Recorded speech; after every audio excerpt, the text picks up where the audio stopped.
जिक्र है 9 पुलिस कर्मियों को सजा के रूप में सुनाई गई फांसी का। आफ्टर ऑल ऐसा हुआ क्या था? तो आंसर है कि पुलिस कर्मियों ने मर्डर कर दिया था। मर्डर किसने कर दिया? पुलिस वालों ने, अर्थात रक्षक ही भक्षक बन गया था। यह मैं नहीं, कोर्ट कह रहा है। कोर्ट असल में 19 जून 2020 को जयराम को कथित तौर पर कहा गया कि आप कोविड-19 लॉकडाउन के नियमों का उल्लंघन कर रहे हैं। इन आरोपों के चलते पुलिस ने उसे हिरासत में लिया था। आपको याद होगा कि लॉकडाउन के समय पर घर से बाहर निकलना, दुकानें खोलना, ये लगभग कर्फ्यू जैसे हालात पैदा थे। उस समय पर पुलिस ने एक व्यक्ति पी जयराम को इसलिए उठाया कि आपको कह रखा है कि लॉकडाउन में दुकान बंद रखनी है, आपने क्यों खोल रखी है? वास्तविकता यह थी कि जो समय सीमा बताई गई थी उससे अधिक देर तक खोलना बताया गया। हालांकि बाद में सीबीआई जांच में यह तथ्य भी गलत पाया गया। पी जयराम के साथ मामला यह बताया गया, जो कि वहां पर चर्चित निकला, कि कहीं पड़ोस में कोई काम चल रहा था, उसमें पी जयराम ने पुलिस के किसी काम में मतलब एक तरह से इंटरफेयर किया था। जब पुलिस किन्हीं लोगों को डराने धमकाने लग रही थी, तब पी जयराम ने वहां पर एक सोशल एक्टिव व्यक्ति की तरह से इंटरफेयर किया था। पुलिस वालों को उस व्यक्ति के साथ इस बात पर एक ग्रज हो गया, एक नफरत का भाव उत्पन्न हो गया, और उसे सबक सिखाने का कि पुलिस होती क्या है ये तुम्हें हम बताएंगे। बस उस तरह से उस व्यक्ति को उठाया गया और उसे ले जाकर जेल में पुलिस हिरासत में बंद कर दिया गया। आरोप लगाया गया कि तुमने जो दुकान खोल रखी है, इसकी दुकान की टाइमिंग समय से ज्यादा खोल रखी थी, लॉकडाउन के अंदर तुमने ये हरकत गलत कर दी। जयराम ने असल में मजदूरों के साथ जो गाली गलौच हो रही थी उसमें कहीं बीच बचाव किया था। पुलिस के साथ पुलिस ने इसे एक तरह से अपने आत्मसम्मान पर चोट माना, और आत्मसम्मान पर चोट मानते हुए पुलिस ने पी जयराम को पुलिस की दुकान, अपनी जो मोबाइल की दुकान थी, वहां से उठा लिया, लेकर चले गए। जब पी जयराज को जेल में डाल दिया गया पुलिस वालों के द्वारा इस आरोप के साथ कि तुमने गलत किया, तो उनके बेटे बेनिक्स उनसे मिलने के लिए कोर्ट वहां पुलिस स्टेशन आते हैं। वो उन्हें बचाने का प्रयास करते हैं, लेकिन बेनिक्स को भी, जो कि विरोध कर रहे थे पुलिस कर्मियों द्वारा अपने पिता की गिरफ्तारी का, उन्हें भी पुलिस वालों ने उसी समय जेल में डाल दिया। दोनों को पुलिस की जेल के अंदर यातनाएं दी गई।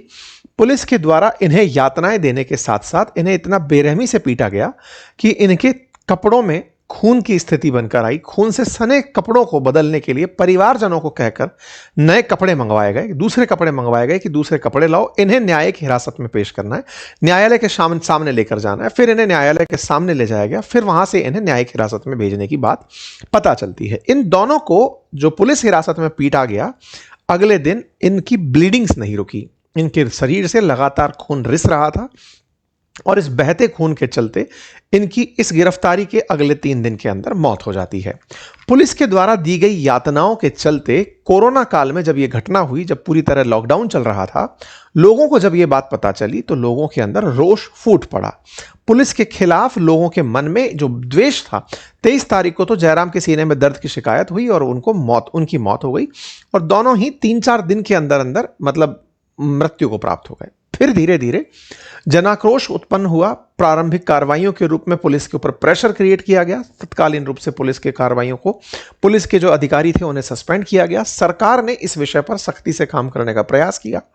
एआईएडीएमके सरकार, फिर डीएमके सरकार, और इन सब ने धीरे धीरे, क्योंकि जनाक्रोश लगातार कोरोना काल में बढ़ता चला जा रहा था, इस बढ़ते जनाक्रोश के चलते Madurai bench of Madras high court ने स्वतः संज्ञान लेते हुए इस मामले को जो सुप्रिंटेंडेंट ऑफ पुलिस है उन्हें बोलते हुए कहा कि इस पूरे मामले की हमें फाइल स्टेटस रिपोर्ट चाहिए। यह बात 24 जून 2020 की है। 19 से यह मामला शुरू हुआ था। 24 जून को मदुरई जो बेंच है तमिलनाडु हाई कोर्ट की, मद्रास हाई कोर्ट की, उसने अपनी तरफ से आदेश दे दिया स्वतः संज्ञान लेते हुए कि भाई मुझे इस पर जांच करानी है। इससे सरकार पर और प्रेशर बढ़ने लगा। मदुरई बेंच के द्वारा इस आदेश को जैसे ही दिया गया, तत्काल प्रभाव से सरकार चेतती है और वो 28 जून को इस मामले को सीबीआई को सौंप देती है, सेंट्रल इन्वेस्टिगेशन ब्यूरो को सौंप देती है, सेंट्रल ब्यूरो ऑफ इन्वेस्टिगेशन को सौंप देती है कि आप इस मामले की निष्पक्ष जांच करिए। इस बीच में मद्रास हाईकोर्ट ने भी स्वतः संज्ञान लेते हुए न्यायाधीश को बोल करके मामले की जांच का बोला हुआ था। यानी एक तरह से यह मामला बहुत ही जल्दी से सीबीआई को ट्रांसफर कर दिया गया। तमिलनाडु सरकार के द्वारा जब इस मामले को सीबीआई को ट्रांसफर किया गया तो लोगों ने इस पर थोड़ी राहत की सांस ली, और प्रतिक्रिया स्वरूप लोगों ने इस बात को इस तरह से लिया कि सरकार के साथ साथ कोर्ट ने भी उनके बारे में सुना, और सीबीआई के आदेश के तुरंत बाद, सीबीआई की जांच में जाते ही तुरंत प्रभाव से sub inspector Balakrishna, constable Mathuraj, Murugan, इन सभी को गिरफ्तार कर लिया गया। जो यहां का मेन एसएचओ था उसे भी गिरफ्तार कर लिया गया। लोगों ने इस गिरफ्तारी के बाद खुशियां मनाना शुरू किया। सीबीआई बड़ा तेजी से इस मामले की जांच में जुटी। सितंबर तक आते आते सीबीआई ने चार्जशीट फाइल कर दी 9 पुलिसकर्मियों के खिलाफ, तमिलनाडु के अंदर कस्टोडियल डेथ के मामले में। सुप्रीम कोर्ट मतलब सीबीआई के द्वारा इस मामले की जांच को बहुत तेजी से कोर्ट के सामने प्रस्तुत किया गया। आरोप पत्र 25 सितंबर 2020 को लगाए गए और 12 अगस्त 2022 को मदुरई के मुख्य न्यायिक मजिस्ट्रेट के समक्ष पूरक आरोप पत्र भी कि सर पहले इतना जमा कराया था, अब इतना और ले लीजिए, और इसे उठा करके कोर्ट के सामने सीबीआई ने रख दिया। सीबीआई ने यह भी बताया कि उन्होंने किसी भी प्रकार के नियमों का उल्लंघन नहीं किया था। टोटल 10 लोगों के खिलाफ चार्जशीट जानी थी, लेकिन इनमें से एक पुलिस वाला जो सब इंस्पेक्टर था उसकी कोविड-19 के संक्रमण से मौत हो गई। सीबीआई ने बताया कि पुलिसकर्मियों ने दोनों के खिलाफ ही झूठा मामला दर्ज किया था। इस मामले के बाद सब यह मामला पहुंचता है कोर्ट के पास। इस कोर्ट के मतलब जब कोर्ट के पास पहुंचता है मदुरई ब्रांच के पास, तो उसमें हाईकोर्ट का निर्देश रहता है कि इस मामले की सुनवाई तेजी से की जाए। सुनवाई का मतलब क्या होता है? जब कोर्ट के सामने चार्जशीट तय मतलब ला दी गई है कि सर ये आरोपी हैं, इन्होंने ये अपराध किया है, इन अपराधों के तहत इन्हें इतनी सजा मिलनी चाहिए, ये जब मतलब पुलिस न्यायालय के सामने ले जाकर कागज सौंपती है, तो न्यायालय जिन्होंने अपराध किया है, जो आरोपी हैं, उन आरोपियों से अपनी डिफेंस में बात रखने का ऑप्शन देती है कि आप बताइए आप अपने बारे में क्या कहना चाहते हैं। तो ऐसे समय पर जब 9 आरोपी हैं, तो इन आरोपियों की जिरह भी लंबी चलने लगी और ये चलते चलते अदालत ने तो समय बहुत कम दिया था कि आप 6 महीने के अंदर इस पूरे मामले को सुनकर बताइए, लेकिन धीरे धीरे यह मामला 16 अक्टूबर 2023 से 2 फरवरी 2024 तक 26 सुनवाइयों के अंदर फंसा। फिर 27 मार्च 2024 से 26 सितंबर 2024 तक इन 21 सुनवाइयों में फंसा। लगातार जिरह यानी कि सब अपने अपने पक्ष रखने में बिजी थे। इससे न्याय में देरी आती जा रही थी और हाई कोर्ट कई बार कोई जमानत याचिका दायर कर दे रहा है, कोई कुछ कर दे रहा है। हाई कोर्ट ने बड़ी सख्ती से इस बात की मॉनिटरिंग करते हुए न्यायालय को इसे द्रुत गति से सुनने का निर्देश दिया। सोचिए 2020 का यह मामला 2026 में 6 साल में जाकर कि जब सीबीआई इन्वॉल्व थी, सरकार इन्वॉल्व थी, लोगों का एक्टिव इन्वॉल्वमेंट था, हाईकोर्ट का स्वतः संज्ञान था, इन सब के बाद में 6 साल बाद जाकर के आज आप ये खबर सुन रहे हैं कि जिन पुलिस कर्मियों ने उन्हें बेरहमी से पीटा था उन्हें फांसी की सजा हुई है। ये आरोपी हालांकि तब से ही सेंट्रल जेल में बंद है और इसमें मुख्य आरोपी उस स्टेशन का जो मेन इंस्पेक्टर था, जो एसएचओ था, इसका नाम श्रीधर था, उसे ही मुख्य आरोपी के रूप में यहां पर रखा गया। मदुरई कोर्ट ने 9 की 9 पुलिसकर्मियों को 23 मार्च को ही गिल्टी तय कर दिया था कि ये मुख्य आरोपी हैं और इन्हें सजा सुनाई जाएगी। 23 मार्च के बाद 6 अप्रैल को कोर्ट ने इन सबको फांसी की सजा सुना दी और साथ में लगभग 1 करोड़ 40 लाख रुपए का मुआवजा देने की भी कहा। और यह मुआवजा पुलिस कर्मियों से ही वसूला जाएगा। पीड़ित की मां और बहन को यह पैसा दिया जाएगा। यह जो पैसा दिया जाएगा, इसके लिए अगर ये पुलिसकर्मी पैसा नहीं दे पाते हैं तो इनकी संपत्तियों को बेचकर, संपत्तियों को कुर्क करके उस पैसे को वसूला जाएगा। यह काम न्यायालय के द्वारा किया गया। इससे निश्चित ही जो पीड़ित परिवार है उसके अंदर न्याय के प्रति एक आस्था जगी।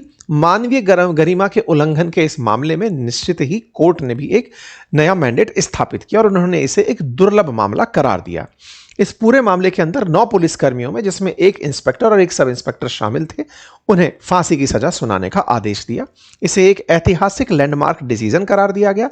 तथ्य रखा गया कि यह फैसला इसलिए मायने रखता है क्योंकि देश में 150 से अधिक हर साल, 2023-24 का आंकड़ा मैं कोट कर रहा हूं, जहां 150 से अधिक कस्टोडियल डेथ हुई पुलिसकर्मियों के द्वारा दी गई यातनाओं में और 2000 से अधिक मौतें हुई जुडिशियल कस्टडी में, जब न्यायालय से, जब पुलिस जेल के अंदर लोगों को भेजती है और वहां पर उनसे जो पूछताछ चल रही होती है, वहां पर इतनी मौतें हुई। ऐसे में जो भी लोग इस तरह की यातनाएं देते हैं उनके अंदर एक भय का भाव उत्पन्न होगा। इस तरह के फैसलों से यह फैसला निश्चित ही दूरगामी रूप से असर दिखाएगा। ऐसे में जो आज ये मामला है वो ये आपके सामने निकल कर आया कि तमाम कानूनों के बावजूद भी देश के अंदर कस्टोडियल डेथ हो रही हैं। अब आखिरी सवाल, कि साहब इन जो 9 लोगों को फांसी की सजा दी गई है, देश में फांसी का इतिहास क्या है।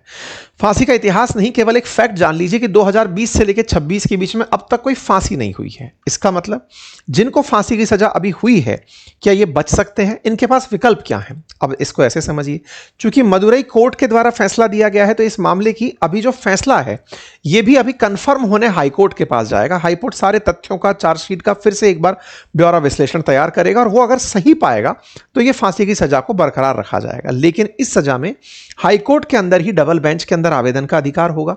अगर हाईकोर्ट के द्वारा भी यह रिजेक्ट कर दिया जाता है तो फिर इस कोर्ट के द्वारा सुप्रीम कोर्ट के अंदर आवेदन के लिए आप फ्री हैं कि आप सुप्रीम कोर्ट में आवेदन कर सकते हैं। सुप्रीम कोर्ट में भी अगर आपकी सुनवाई नहीं होती, रिव्यू पिटीशन डाल सकते हैं। सुप्रीम कोर्ट के फैसले के बाद भी आप राष्ट्रपति के पास पहुंच करके क्षमादान के लिए आवेदन कर सकते हैं और सजा को कम कराने के लिए आप राज्यपाल के साथ भी बात कर सकते हैं, यानी कि उनके सामने भी क्षमा याचना कर सकते हैं। कुछ इस तरह से हमारे देश के अंदर कानूनी व्यवस्था है कि जो ओपन एंड शट मामला था कि इन लोगों की वजह से ये सब हुआ, 6 साल में जाकर उनके खिलाफ फैसला आया और एग्जीक्यूशन होते होते, इनके द्वारा जमानत याचिका एंड हॉल होते होते शायद हो सकता है कि फांसी तक पहुंचने में ये या तो फांसी तक पहुंच ही ना पाए और अगर पहुंचे तो अगले 6 साल और लग जाएं। कि जिस चैनल पर फिलहाल आप खबरें सुन रहे हैं, पढ़ रहे हैं, आपसे गुजारिश है कि इसे सब्सक्राइब करना ना भूलें, क्योंकि आप में से बहुत सारे साथियों ने इस चैनल को सब्सक्राइब नहीं किया हुआ है। आप सब्सक्राइब करते हैं तो हमारे साथ आपका जुड़ाव हमारे लिए एक ताकत के रूप में दिखाई पड़ता है।